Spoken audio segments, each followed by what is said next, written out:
I want to go to my guest, though. We're joined with the man himself, Tim Anderson. Tim, how you doing this evening? You doing okay tonight? Hi, Jamal. Yeah, good here. Thanks. Yourself? I am doing all right. Dragging a little bit ass today, but I'm okay. Just a little tired. But so far, so good. Tim Anderson, he's a writer, internationalist, academic, director of the Center for Counter Hegemonic Studies. And am I getting this right? The website is counterhegemonicstudies.site. SITE is the suffix. Yeah, that's right. Yes. Okay. Good. Tim, thank you for joining me, especially at short notice. There are a few articles that I would like to hit with you. One you put out yourself, actually, and I want to let's hit the airbase first. And then we'll bounce back to the other one. So Donald Trump, out of the blue, is normally as it takes place with Donald Trump, comes out and says he wants Bagram Air Base back.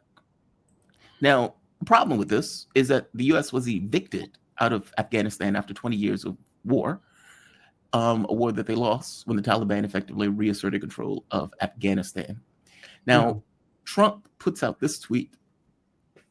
If Afghanistan does not give Bagram Air Base back to those who built it, the United States of America, bad things are going to happen. President Donald J. Trump.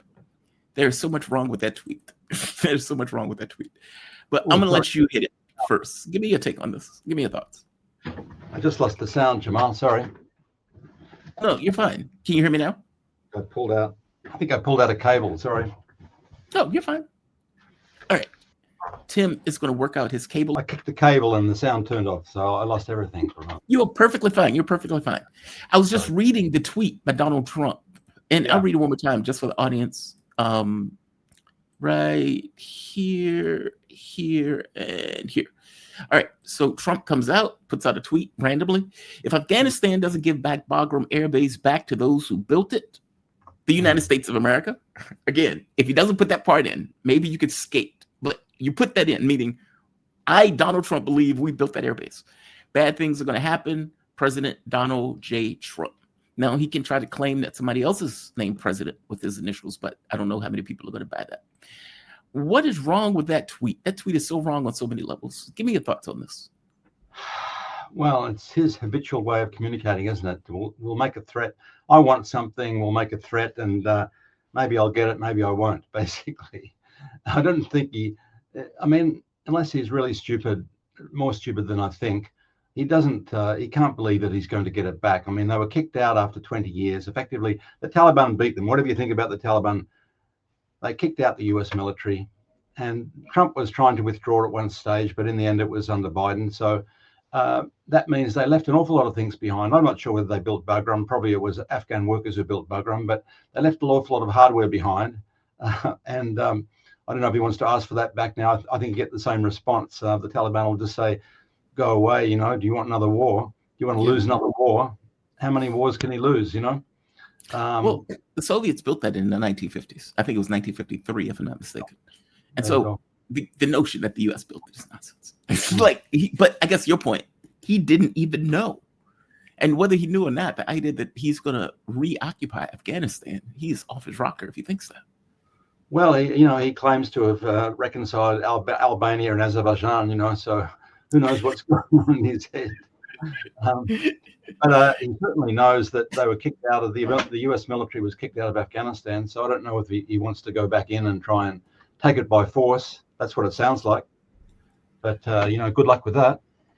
Well, yeah, some bad things happen, kind of gets that across. I guess the more interesting question is, why does he want Bagram's airbase? What will be the benefit of Bagram's to the United States at this point? I mean, if you're bringing this up out of the blue, it seems that you have something in mind that you want to use it for.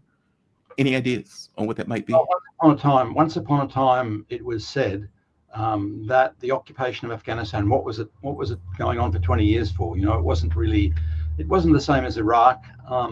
It wasn't the same as Syria even, but it was said that the US wanted a hedge there against China's expansion westward, because there's a corridor of Afghan territory which pokes into China, and particularly the western part of China, where the US has been trying to destabilize China, trying to claim there's some sort of denying there's a genocide in Gaza and saying there's a genocide in Urumqi, in Xinjiang, with the Uyghur people, some of whom are in Syria these days as fully fledged Salafi Wahhabis, basically. But in any case, it was an attempt to try and hedge that. Now that the US is out of Afghanistan, well, there's a rail link that's gone from China through to Iran, but it's not passing through Afghanistan because the Iranians, although they have a working relationship with the Taliban, they don't trust them and they have some problems. The Taliban have got a lot of sectarian history against Shia Muslims and so on. So there's a lack of confidence on the part of Iran and perhaps China also. So that rail link is now going in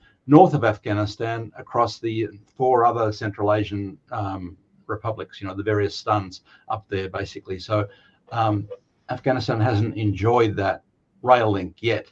But nevertheless, the presence of the US is gone. So its capacity to try and block Chinese expansion westward or further destabilize Western China, which was the other game afoot, basically, that's been reduced a fair bit by the US being kicked out of Afghanistan.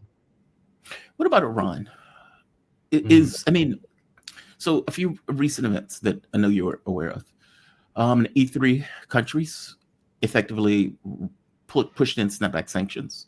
This is despite the fact that Iran stayed with the JCPOA. It was the United States that pulled out, but whatever.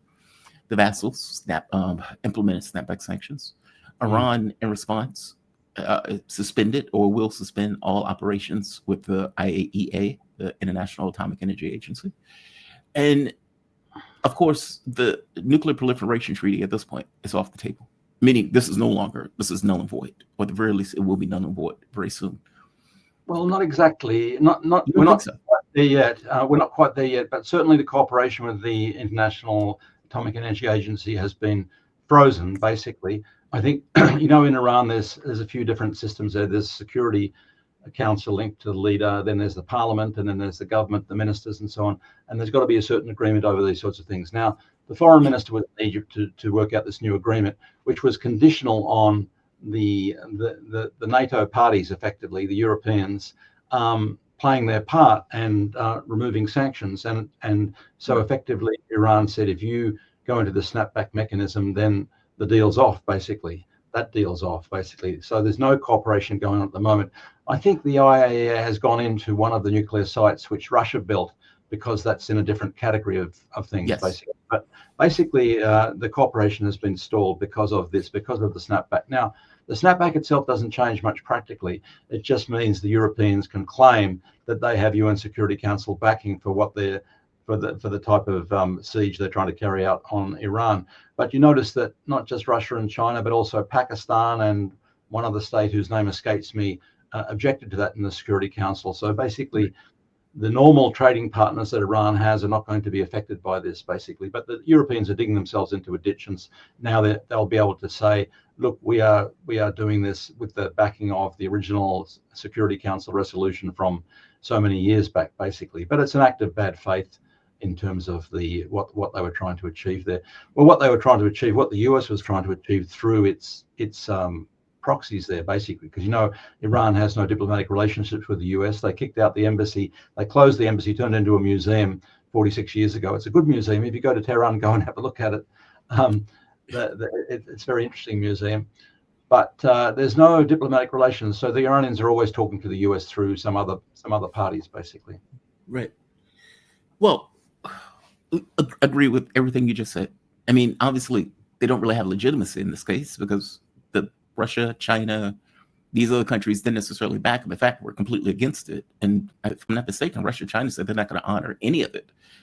I guess for the nuclear proliferation treaty, though, the NPT, what would be the point of even staying with it? I mean, they put through legislation to stop to stop acknowledging the NPT. So wouldn't this be a rationale for them to withdraw from it? There's been talk of withdrawing from it, but actually, in terms of Iran's diplomacy, they don't seem to be going in that direction. I think that the Security council in Iran has authorized the government, or let's say the foreign minister, to keep talking, basically, because that's what they've done since 2015. The Europeans never honored their part, and of course Trump tore it up, but Obama didn't honor the treaty. The Europeans never honored it, but they're part of it, basically. So, but the Iranians kept talking. They kept enriching too. They enriched beyond the boundaries, because they were entitled to do that after they'd waited for a period of time. But they kept talking really just to try and keep the goodwill going, basically, so far as there was goodwill. Now we've seen the tactics of the Trump administration, at least, are to go and bomb people when you say you're going to negotiate with them. There's the Iranian team when they were in Muscat in Oman, and the Israelis were bombing Iran, and Trump came in and bombed them as well. Actually, probably to save the Israelis, to end that 12-day war, basically. Then the same sort of thing happened to Hamas, didn't it, in Qatar, when the Qatar had been encouraged to have a negotiating point there in Qatar, a sort of a neutral space for Hamas leaders to talk. And then the Israelis, with US help, although they falsely denied it, came in and tried to kill them all, basically. So Iran keeps negotiating. I know that you think it has too much goodwill in this area, but it does it for diplomatic reasons, to send a signal to others, and probably because the Russians and China and Russia, which were part of this original nuclear deal back in the day, 10 years ago, things have changed now. They've both got strong strategic cooperation relationships with Iran, but they do expect Iran to keep, some diplomatic channels going. They don't want to be dragged into a war. That because Iran is shown to itself to be very intransigent. Although many people in Iran, of course, are feeling more and more intransigent. Certainly the attack by the Israelis has brought the Iranians together. There's an incredible unity within Iran itself. I was there just a week ago, and that attack brought them together. Really, there's a huge public opinion that would like to see Iran develop a nuclear weapon now, because they're sick of these constant attacks and all the bad faith coming from the other side, and the fact that the Israelis are just doing what they like, basically. And the Israelis have got a nuclear weapon, and that bothers them seriously, because they think even if we get into a shooting match with missiles again, the Israelis have got these nuclear weapons. So how come we haven't got a proper deterrent there?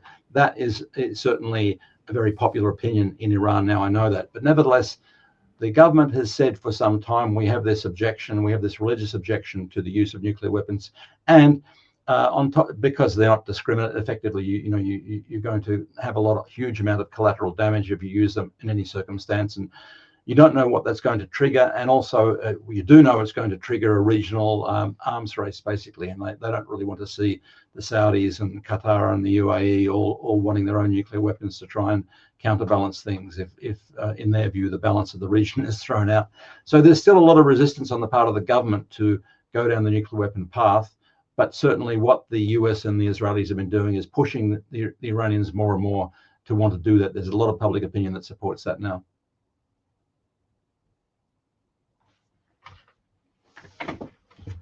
Sorry, I've lost the sound again.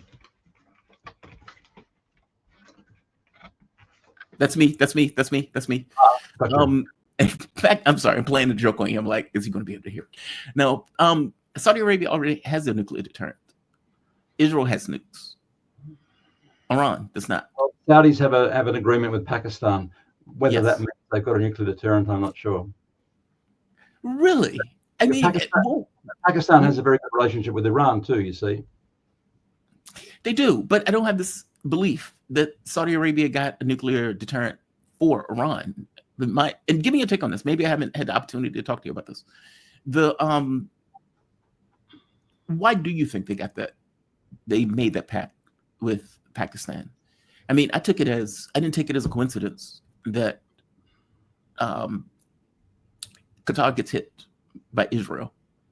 They bellyache, they complain, they moan loudly, they call it Islamic summit, and nothing comes out of that summit. And then 2 days later, Pakistan signs a deal with Saudi Arabia. Now, from my understanding, the relationship goes back a long way. But is it really a coincidence that within a few days after having a summit for Qatar, one of the Gulf states getting attacked, that they now get their own nuclear shield when everyone knows Israel has nuclear weapons? Why do you think they got it? I'm curious if you think there's a different reason. It takes some time, but you're right to point out the closeness in time.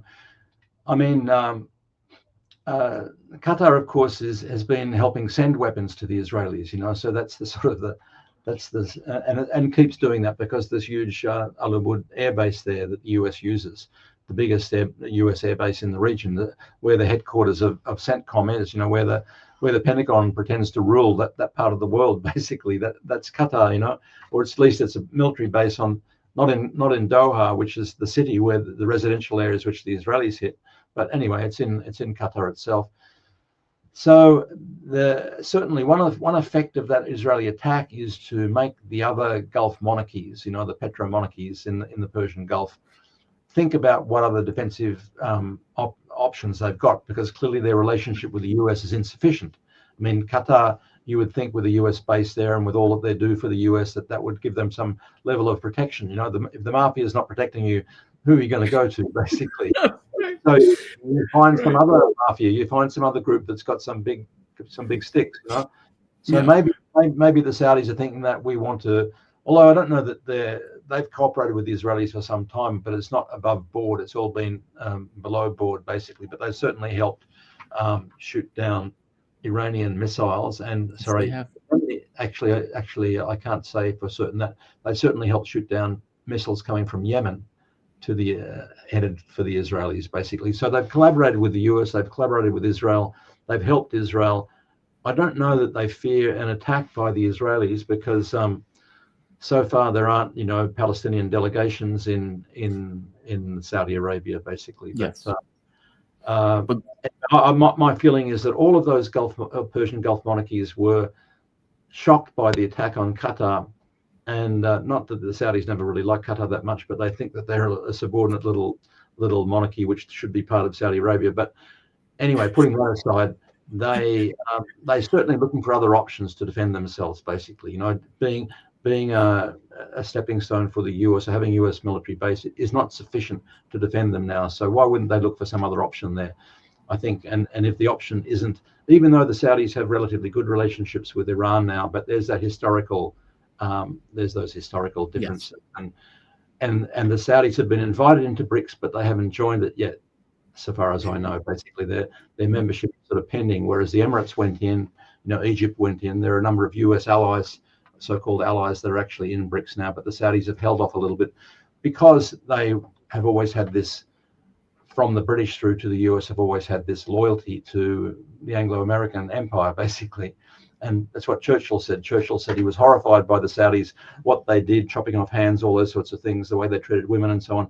But he was always grateful for how undyingly loyal they were. They were always loyal to the British, and they've been loyal to the US, basically. So nevertheless, it seems like they feel they need some other defense assurance there. I don't know why, but it's a logical sort of thing. You might think that the Iranians might do something similar, or Qatar might do something similar too, basically. Yeah, I found it interesting. I want to go to this other story. Did I hear you say, I want to make sure, did I hear you say you have a limited amount of time? No, I'm okay. I've got plenty of time. Oh, okay. Okay, just one more thing on this. Agreed that these guys are sycophants. Agreed. But they are, I mean, I guess my thing is they are deciding that the US, A, is not a trustworthy actor, B, Greater Israel, which Israel is talking about openly and loudly at this point, meaning they're not hiding the ball. They're being very clear. We are pursuing Greater Israel, full stop. That is what we are doing. It's not like in hushed tones. It is proclaimed loudly from the dispatch box when these guys talk. And so these Gulf states have to know that between protection from Israel, meaning the US is not going to protect them. Like, they're clearly a target.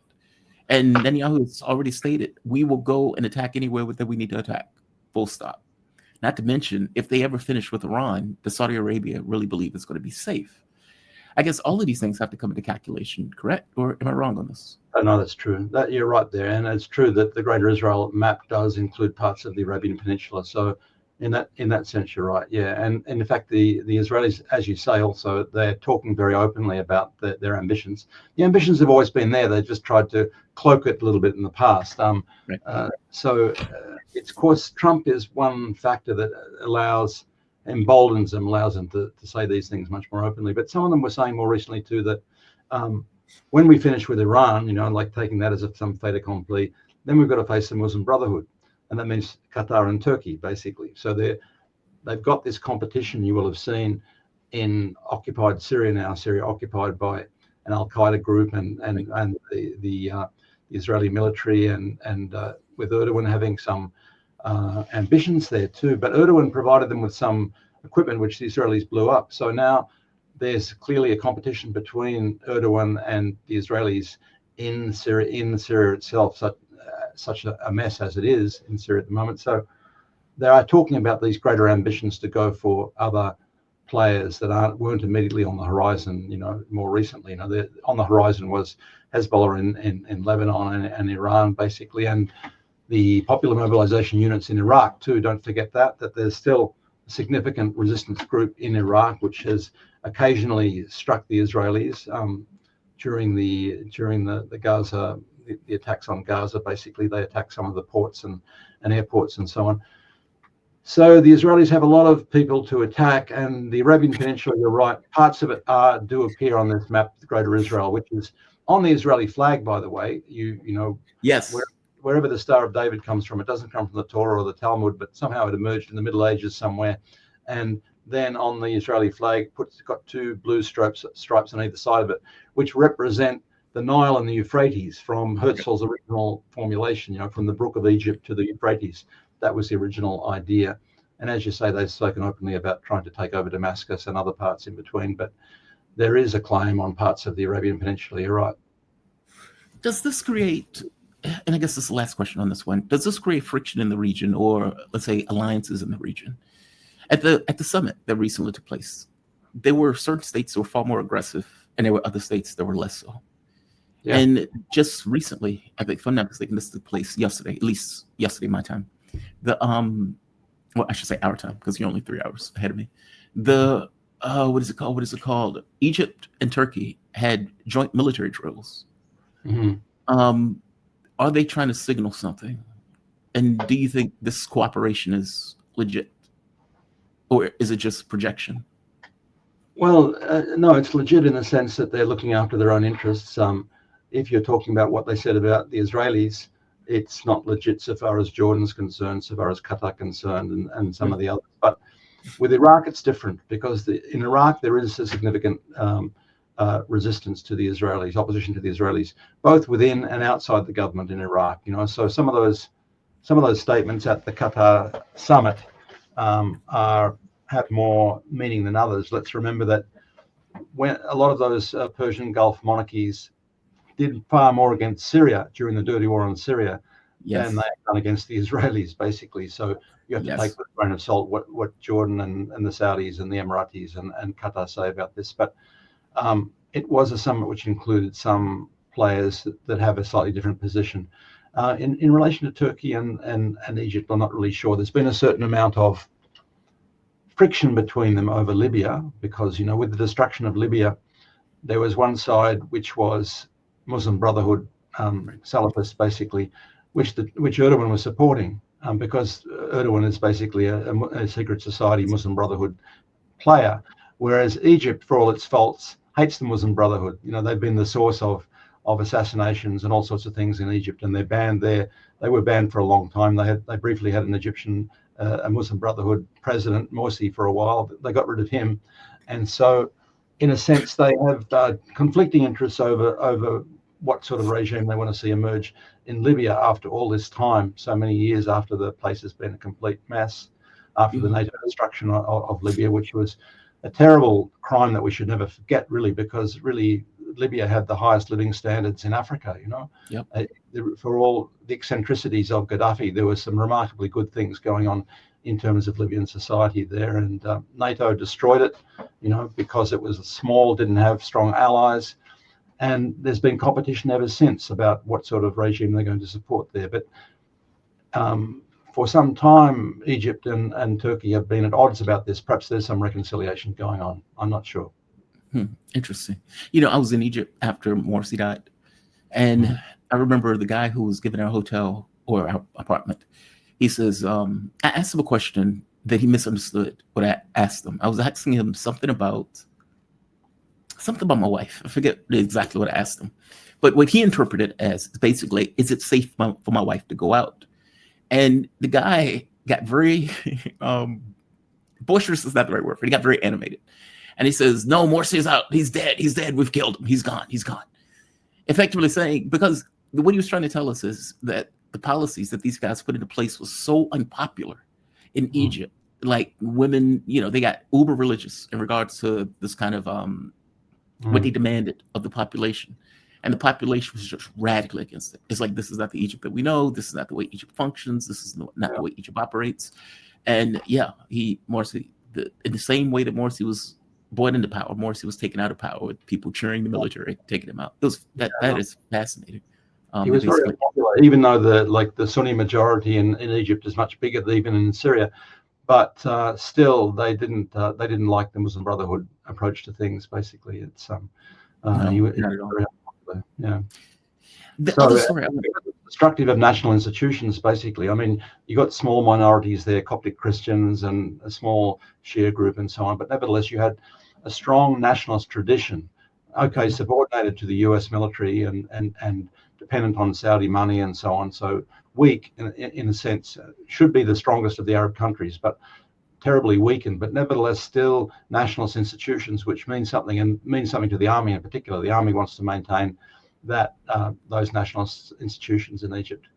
Yeah, it was fascinating. Just hearing the guy explain it from his point of view and from his take. Yeah, that was fascinating.